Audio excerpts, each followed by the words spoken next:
Hello, my name is Joe, and my aim today is to teach you how to make a midsummer flower crown in honour of Mrs. Noah, much like the one I'm wearing right now. So all you really need is a pair of secateurs or a pair of sharp scissors, that would do fine, and your garden. For the basis of the crown, today I'm going to use some clematis, but you could use honeysuckle, saplings of young trees, willow, anything like that. Anything that's got a nice flexibility to it and strength that you can sort of weave around. You just need a length long enough to go just a little over twice around the circumference of your head.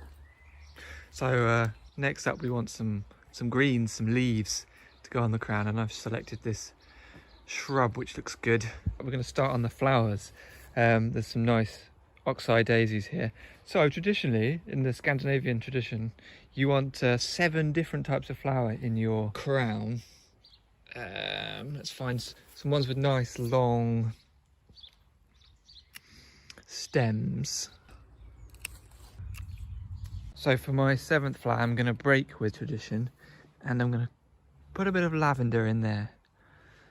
So from this clematis, I've just selected this section here, and I've just trimmed off the ends and any kind of other kind of join bits, branches, and then make a kind of nice head sized loop like that, and then test it out on your head. You probably want to go a little bit bigger than your head, because once you've wrapped stuff around, it will make it slightly fatter. So yeah, that looks good. That's about right. And then just weave. It's generally easier to weave the thinner end around.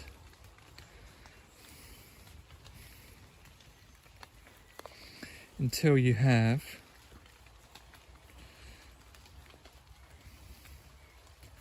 something that will sort of stay in a shape like that. And then I'm just going to tuck the end just between like that. So there we go. Might not look like very much now, but that's quite good for a start. So a good idea is to work out where your front's going to be, and then you can sort of put the best bits at the front and near the front and not worry too much about the back. So I've decided this is going to be the front. This is where my forehead is going to be. Just find a little hole, thread it through. So you're kind of working backwards, and then wrap this around the crown, and then find somewhere the end where you can poke that through. So you've got a bit of green on there to start. Another one to come to join up. We'll do it so it joins up in the middle here. So I'm going to go through here, and we've got our 2 nice bits at the front there.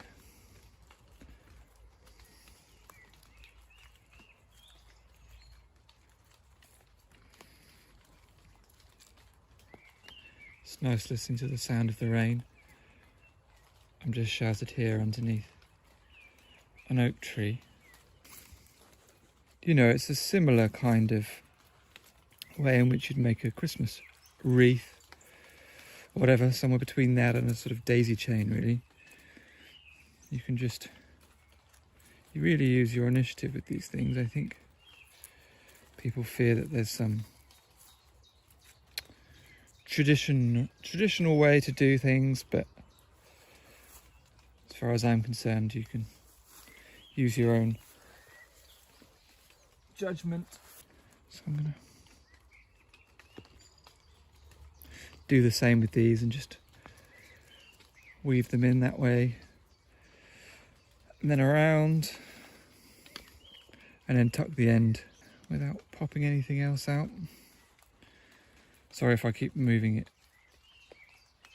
off the screen. It's quite difficult to hold it in exactly the right place when I'm weaving the flowers.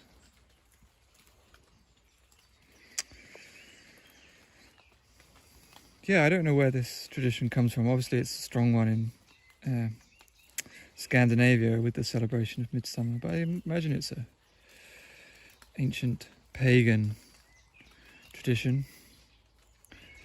But it's just a nice celebration of the summer flowers as far as I'm concerned.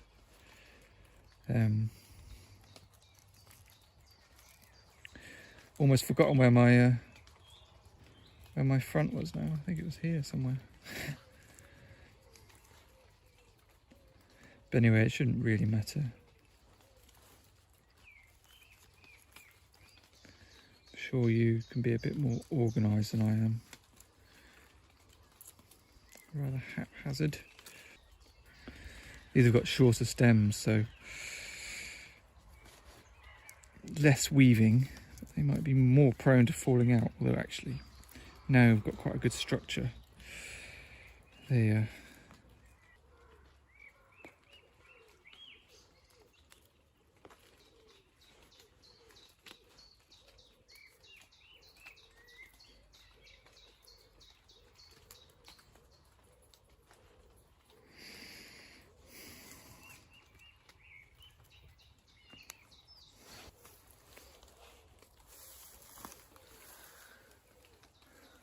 bit of yellow.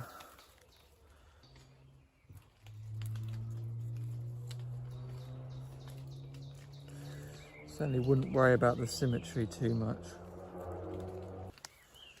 A garish yellow going in.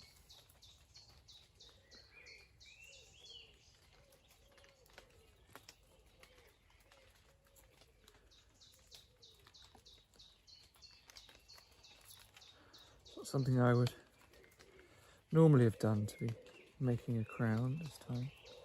Actually, it's quite nice to be out in the garden and a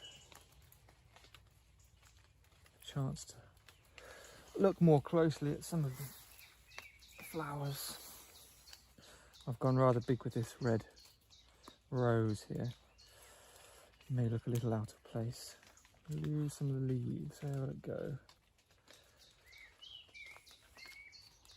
Guess the only place really is bang in the middle.